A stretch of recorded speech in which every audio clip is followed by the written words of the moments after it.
Bismillahirrahmanirrahim. Assalamualaikum warahmatullahi wabarakatuh. Alhamdulillahirabbil alamin. Allahumma shalli ala Muhammad wa ala ali Muhammad.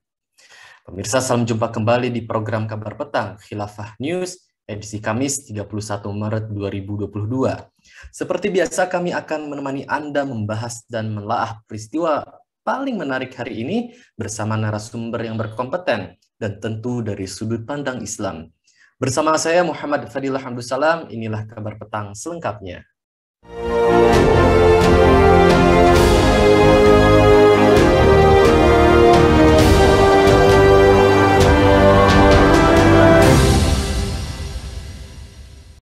Pemirsa, draft Rancangan Undang-Undang Sistem Pendidikan Nasional atau RUU Sisdiknas sedang menjadi perbincangan publik. Pasalnya, draft RUU Sisdiknas ini tidak menyebut soal madrasah.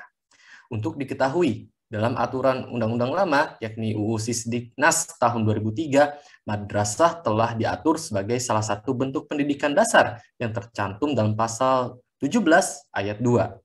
Kemudian, dalam draft RUU Sisdiknas yang ramai dibahas sekarang, hanya diatur tentang pendidikan keagamaan dalam pasal 32 dan sama sekali tak menyebut kata madrasah. Pasal 32 dalam draft RUU Sisdiknas berbunyi, pendidikan keagamaan merupakan pendidikan yang mempersiapkan pelajar untuk menguasai pengetahuan, keterampilan, dan sikap yang menjadi landasan untuk menjadi ahli ilmu agama atau peranan lain yang memerlukan penguasaan ajaran agama. Pemirsa, apa dampaknya tidaknya penyebutan madrasah dalam RUU Sisdiknas? Apakah RUU Sisdiknas merupakan bentuk liberalisasi pendidikan? Apakah RUU Sisdiknas harus ditolak? Apa solusinya? Pemirsa, untuk membahasnya kami telah terhubung dengan Bung Tito Priastomo dari El Harokah Research Center. Assalamualaikum warahmatullahi wabarakatuh, Bung Tito. Waalaikumsalam warahmatullahi wabarakatuh, Mas Fadil. Ya. Bagaimana kabar Anda saat itu, Bung Tito? Alhamdulillah masih diberi kesehatan. Alhamdulillahirrahmanirrahim. Baik, Bung Tito, langsung saja ya. Saat ini muncul kegaduhan madrasah tidak masuk dalam batang tubuh rancangan undang-undang atau RUU Sistem Pendidikan Nasional atau Sisdiknas bukan kali pertama. Apa dampak hilangnya penyebutan kata madrasah dalam RUU Sisdiknas? Apa catatan Anda, Bung? Ya, jadi untuk Undang-Undang tahun 20 tahun 2003 ya. Di sana sudah disandingkan antara sekolah umum SD, SMP, SMA dengan madrasah, yakni MI, kemudian MTS dan MA, bahkan juga MAK, Madrasah Aliyah Kejuruan. Nah, dengan dihilangkannya madrasah di draft ini menunjukkan bahwa ada satu, kalau dalam perspektif kemajuan pendidikan Islam, tentu saja ini suatu bentuk langkah mundur ya, karena ini berarti kembali kepada Undang-Undang Nomor 2 tahun 89, di mana madrasah dianggap sebagai subsistem pendidikan. Nah, jadi pada 2003 sudah ada langkah maju, tapi kemudian ini ada setback lagi. Nah, menurut saya begini, implikasinya adalah bahwa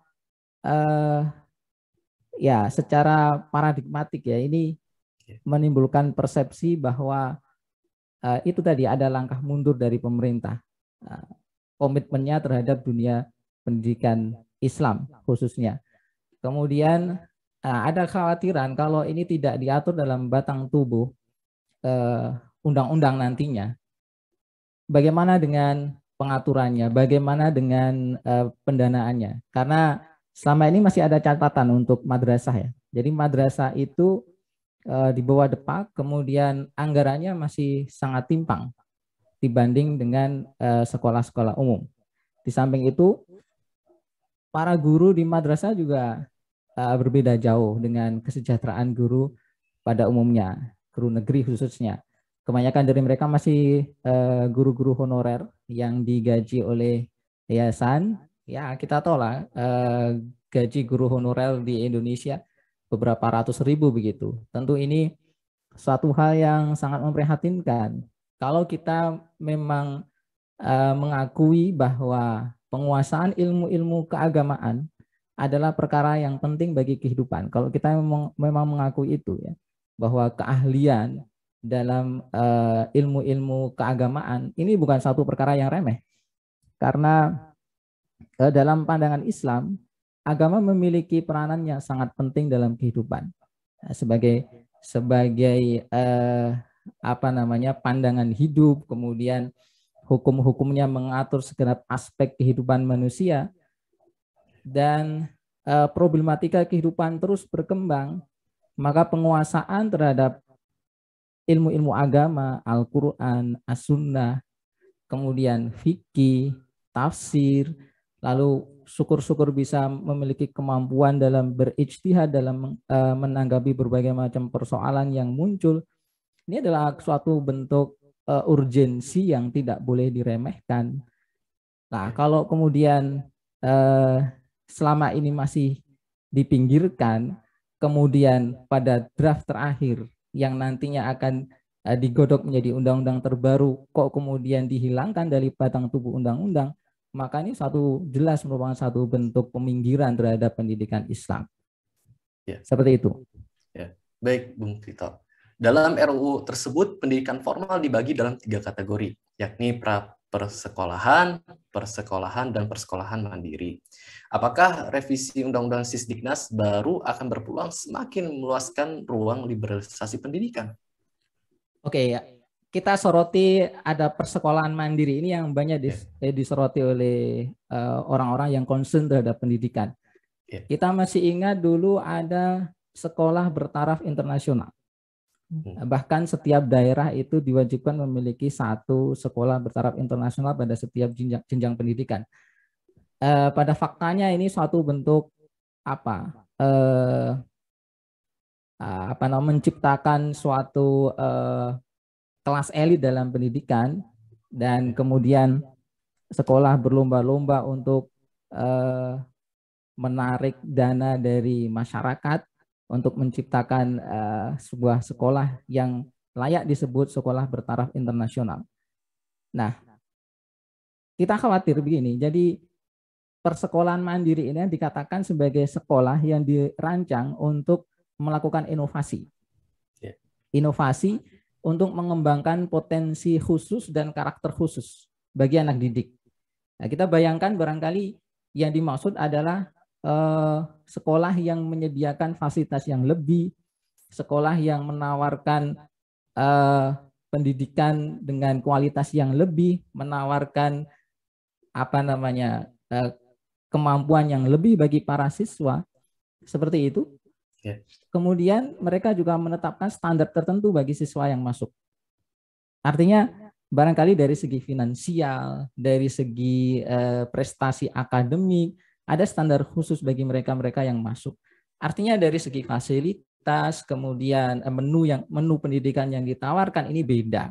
Dari segi input juga istimewa. Kemudian standar keluaran juga istimewa. Dengan kata lain, ini satu bentuk kasta tersendiri dalam pendidikan di Indonesia. Kemudian tentu saja kita mengkhawatirkan ini akan menjadi sarana untuk komersialisasi dalam bidang pendidikan, seperti itu. Padahal pemerintah sendiri sudah mengatakan bahwa sistem zonasi yang diterapkan sekarang diselenggarakan dalam rangka menghilangkan kasta-kasta seperti itu. Tidak ada sekolah favorit, tidak ada sekolah unggulan, semuanya sama. Konon katanya seperti itu. Jadi keberadaan persekolahan mandiri ini justru bertentangan dengan apa yang menjadi misi pemerintah, saya pikir. Seperti itu, Bung Fadil. Ya, baik Bung Tito. Terkait dengan pembiayaan pendidikan, dalam RUU tersebut disebutkan bahwa pemerintah berkewajiban memberikan pembiayaan pendidikan hanya pembiayaan dasar dan hanya pada sekolah yang masuk pada kualifikasi atau kategori. Apakah ada dana BOS untuk pendidikan akan dikurangi sehingga masyarakat membiayai sendiri? Apakah ini kezaliman, Bung Tito? Ya, secara praktis tentu kita masih butuh pengamatan ya. Bagaimana kemudian apa undang-undang ini nantinya kalau jadi itu sejauh mana hubungannya dengan peraturan-peraturan yang lain, implikasinya secara praktis terhadap BOS dan lain sebagainya. Tentu belum bisa kita pastikan secara detail. Tapi prinsipnya begini, bahwa ada satu pasal yang menyatakan masyarakat berkewajiban untuk memberikan dukungan sumber daya dalam penyelenggaraan pendidikan. Artinya masyarakat memang dinyatakan memiliki kewajiban untuk, dalam bahasa Jawa itu, urunan atau memberikan kontribusi terhadap penyelenggaraan pendidikan ini. Dalam bentuk apa? Saya pikir yang paling praktis ya barangkali adalah dalam bentuk iuran pendidikan bagi wali murid. Barangkali demikian. Itu yang pertama. Jadi ini perlu penelaahan lebih jauh bagaimana pasal-pasal ini kemudian nanti diimplementasikan. Jangan-jangan ya hal seperti ini kan ngaret ya, bisa ditafsirkan dengan sesuai dengan kepentingan pihak-pihak yang memiliki kebijakan. Kemudian terkait dengan batasan pembiayaan pemerintah sampai pada pendidikan yang sifatnya dasar seperti itu, pada faktanya begini, kita sebagai suatu masyarakat memiliki kebutuhan-kebutuhan kolektif ya. Misalnya kebutuhan kita akan adanya dokter yang cukup ya, secara kuantitas dokter itu cukup bisa melayani masyarakat, adanya para bidan, adanya para perawat, adanya para insinyur dalam berbagai bidang keahlian. Ini adalah kebutuhan kolektif sebuah masyarakat. Mencetak sumber daya manusia yang memiliki keahlian-keahlian dalam bidang-bidang tersebut seharusnya merupakan kewajiban negara. Di samping melayani masyarakat juga sebenarnya kewajiban negara. Maka dari itu, yang dituntut adalah negara harusnya menyelenggarakan pendidikan-pendidikan itu. Apakah kemudian nanti masyarakat akan memanfaatkan fasilitas pendidikan yang diberikan oleh negara, atau kemudian mereka justru misalnya mendirikan perguruan tinggi sendiri atau masuk perguruan tinggi yang diselenggarakan oleh swasta, ini persoalan lain. Tapi yang jelas negara memiliki kewajiban. Pertama, untuk menyediakan sumber daya manusia yang memang dibutuhkan oleh masyarakat. Yang kedua juga untuk melayani kepentingan masyarakat akan ilmu itu sendiri. Sehingga seharusnya pemerintah menyelenggarakan pendidikan dengan biaya yang disediakan oleh pemerintah sampai dengan perguruan tinggi terkait dengan ilmu-ilmu atau kepakaran-kepakaran tertentu yang memang penting bagi kehidupan suatu masyarakat. Saya pikir demikian. Ya. Baik, Bung Tito. Sebelumnya, Kementerian Pendidikan dan Kebudayaan membuat masyarakat luas kecewa setelah mengeluarkan draft Peta Jalan Pendidikan Indonesia 2020-2035, yaitu hilangnya kata agama dari draft Visi Pendidikan Indonesia 2035. Apakah pemerintah dan sistem pendidikan saat ini membawa pengaruh buruk bagi generasi? Apakah pemerintah menjalankan sekularisasi dalam sistem pendidikan Indonesia? Ya, saya pikir saya harus merunut dari agak lebih awal nih, Bung Fadil. Nah, jadi Indonesia adalah sebuah negara kebangsaan yang pada faktanya memang memuat banyak sekali keragaman. Dan keragaman itu diantaranya adalah keragaman agama. Faktanya memang demikian. Ini yang sering dikatakan juga oleh pemerintah. Dan daya rekat dari negara ini adalah komitmen terhadap semangat kebangsaan. Nah, maka semangat kebangsaan ini memang harus superior, ya, mengatasi berbagai macam loyalitas yang lain, loyalitas terhadap kesukuan, loyalitas terhadap kelompok, termasuk pada agama sebenarnya.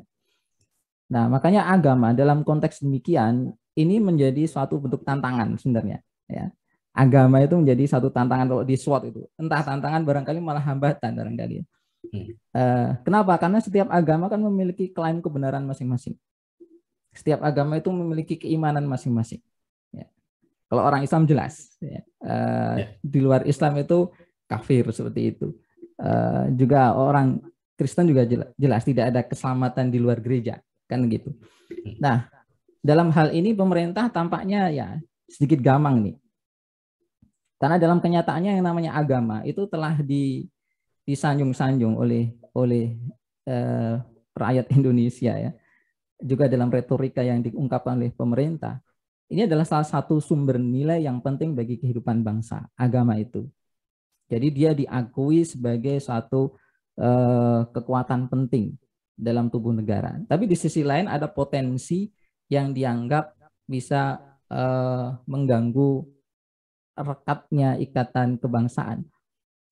Contoh yang sering diungkap adalah persoalan Gubernur DKI ya, Basuki Cahayapurnama, yang kemudian menimbulkan gonjang-ganjing di ibu kota dan di seluruh Indonesia. Nah, maka tak heran kemudian ketika ketua BPIP dulu pernah mengatakan, entah dia sadar atau tidak, dia pernah mengatakan bahwa musuh terbesar Pancasila adalah agama. Sebuah partai itu pernah mewacanakan bahwa ketuhanan yang Maha Esa itu diganti menjadi ketuhanan yang berkebudayaan.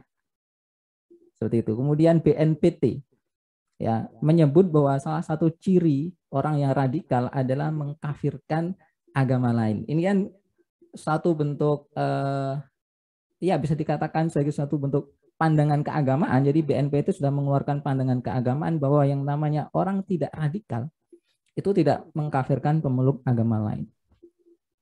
Ada kaitannya juga dengan kampanye tentang keragaman, kearifan lokal. Jadi ada semacam usaha untuk menjadikan Pancasila sebagai apa yang di dunia luar sana disebut sebagai civil religion, menurut istilah Robert N. Bill lah ya.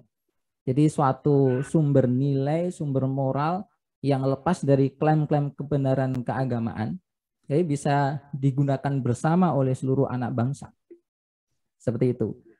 Makanya tidak aneh jika dalam peta jalan pendidikan 2020 sampai 2035 di sana tidak disebutkan frasa agama, akhlak, ketakwaan yang berbau-bau agama nggak ada.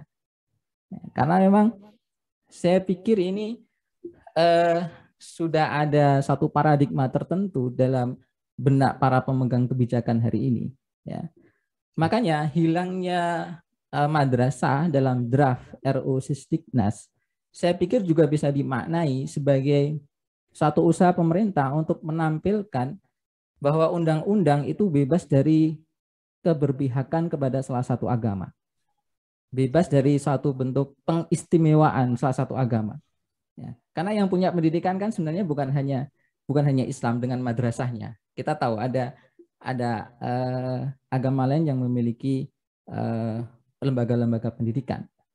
Nah, makanya sebagian pakar pendidikan berkomentar bahwa ada sisi positifnya, yakni pemerintah menampilkan undang-undang yang sifatnya inklusif, ya, tidak menunjukkan keberpihakan pada salah satu agama.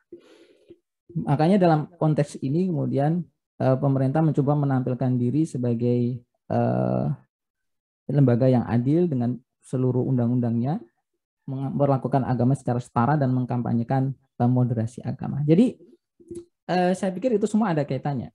Nah, ini juga ada kaitannya dengan pandangan bahwa ya pendidikan ini semata-mata diselenggarakan untuk kepentingan duniawi. Kalau dalam perspektif Islam, pendidikan difungsikan untuk menempa manusia agar menjalani misinya secara benar. Nah, kita tahu menjalani misi manusia secara benar berarti ada kaitannya dengan alasan keberadaan manusia di dunia adalah untuk menyembah Allah Subhanahu wa taala, menyelesaikan rentang waktu hidupnya dengan sepenuhnya dalam ketaatan. Nah, makanya tujuan pendidikan seharusnya adalah mencetak orang-orang yang memiliki karakter sebagai hamba yang baik. Ukurannya sederhananya layak masuk surga begitu. Itulah pendidikan yang berhasil. Ditambah dengan memberikan kemampuan-kemampuan agar manusia itu bisa bisa mencari nafkah dengan berbagai macam keahlian yang dibutuhkan oleh umat manusia. Nah, saya pikir cara pandang yang tidak integral antara agama dan dunia ini yang membuat kemudian pendidikan Islam tersingkir dalam sistem pendidikan nasional. Lepas dari apakah dia kemudian dicantumkan dalam undang-undang atau tidak. dalam kenyataannya ada split ya antara pendidikan secara umum dengan agama.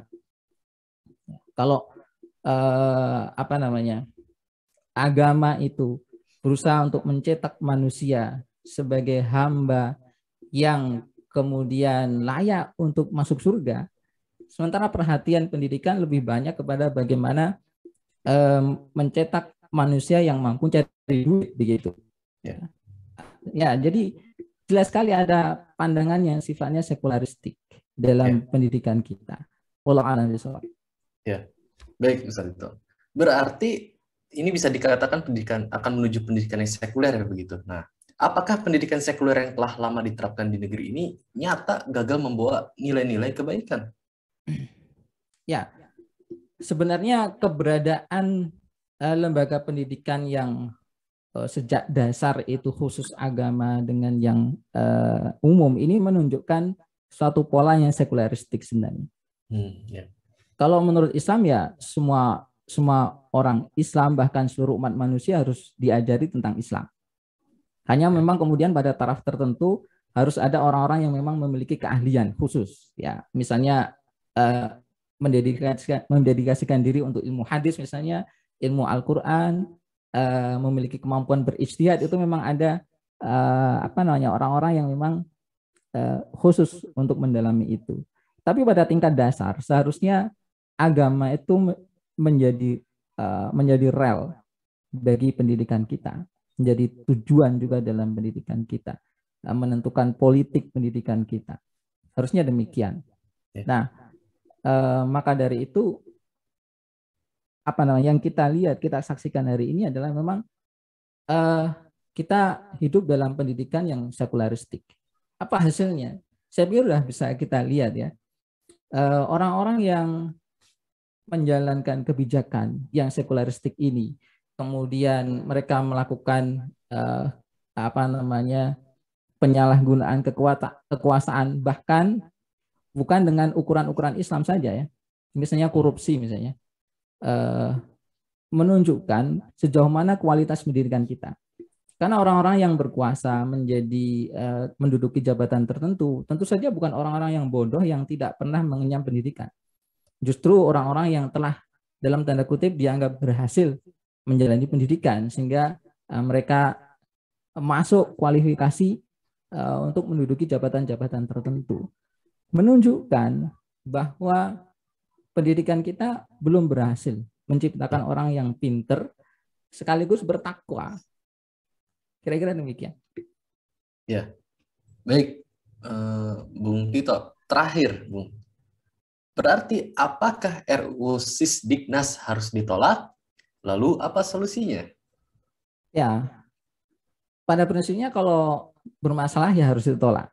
Prinsipnya demikian. Tapi umat Islam itu harus belajar ya. Selama ini banyak kasus mereka itu terombang-ambing terkait dengan berbagai macam kebijakan yang dikeluarkan oleh pemerintah. Perkara pendidikan mereka protes, perkara pengaturan masjid mereka protes, dan seterusnya. Ya, banyak sekali kasus-kasus yang muncul hari demi hari yang dihadapi oleh kaum muslimin di Indonesia ini. Nah, seharusnya kaum muslimin mulai belajar nih tentang persoalan sebenarnya yang lebih dalam dari itu. Kenapa di satu sisi Islam memandang agama sebagai suatu hal yang penting dan harus diletakkan sebagai fondasi pendidikan, dari agama harus diambil tujuan pendidikan, dari agama harus diambil strategi pendidikan dan seterusnya, sehingga menciptakan orang-orang, pendidikan itu bisa menciptakan orang-orang yang sesuai dengan tujuan-tujuan yang Islami. Jadi dalam kenyataannya kita dibawa dalam arus pendidikan yang sekularistik secara sistemik, ya. Makanya seharusnya kaum muslimin ya tidak sekedar mempersoalkan kasus-kasus yang sifatnya cabang seperti ini. Harusnya mereka mulai berpikir kenapa demikian. Ya. Kenapa pendidikan kita sekularistik? Oh, ternyata memang karakter sistem tatanan pemerintahannya memang sekularistik. Asasnya memang sekularistik. Sehingga kita harus mulai berpikir untuk menghadirkan solusi yang lebih komprehensif dalam mengatur seluruh aspek kehidupan kita, termasuk dalam pendidikan, supaya segala sesuatu itu kita menjadi muslim itu kompatibel dengan berbagai macam tatanan kehidupan yang kita jalani. Ya. Keislaman kita itu kompatibel dengan pendidikan. Tuntutan-tuntutan keislaman kita itu kompatibel dengan tatanan ekonomi kita. Tuntutan keislaman kita itu kompatibel dengan hukum yang berlaku di lingkungan kita. Harusnya demikian. Nah, oleh karena itu tidak berhenti pada masalah ini saja. Kalau begitu, kita harus mencoba untuk memikirkan solusi yang lebih komprehensif, yakni memikirkan tentang kehidupan sosial politik yang sepenuhnya sesuai dengan Islam. Nah, inilah yang kemudian para ulama mengatakan pentingnya imamah, pentingnya khilafah demi kehidupan umat Islam yang sesuai dengan ajaran Islam. Saya pikir demikian, Bung Fadil. Ya, baik. Terima kasih Bung Tito Priastomo dari El Harokah Research Center telah bergabung pada program Kabar Petang kali ini. Assalamualaikum warahmatullahi wabarakatuh, Bung Tito. Waalaikumsalam warahmatullahi wabarakatuh. Pemirsa Kabar Petang, semoga Anda mendapatkan banyak manfaat dari acara kami. Sampai bertemu lagi di jam dan channel yang sama setiap hari. Jangan lupa untuk like, subscribe, dan klik lonceng untuk mendapatkan notifikasi dari Khilafah News. Akhirnya saya Muhammad Fadilah Abdussalam bersama kru yang bertugas undur diri. Tetap sehat, tetap semangat, dan tetap taat. Wassalamualaikum warahmatullahi wabarakatuh.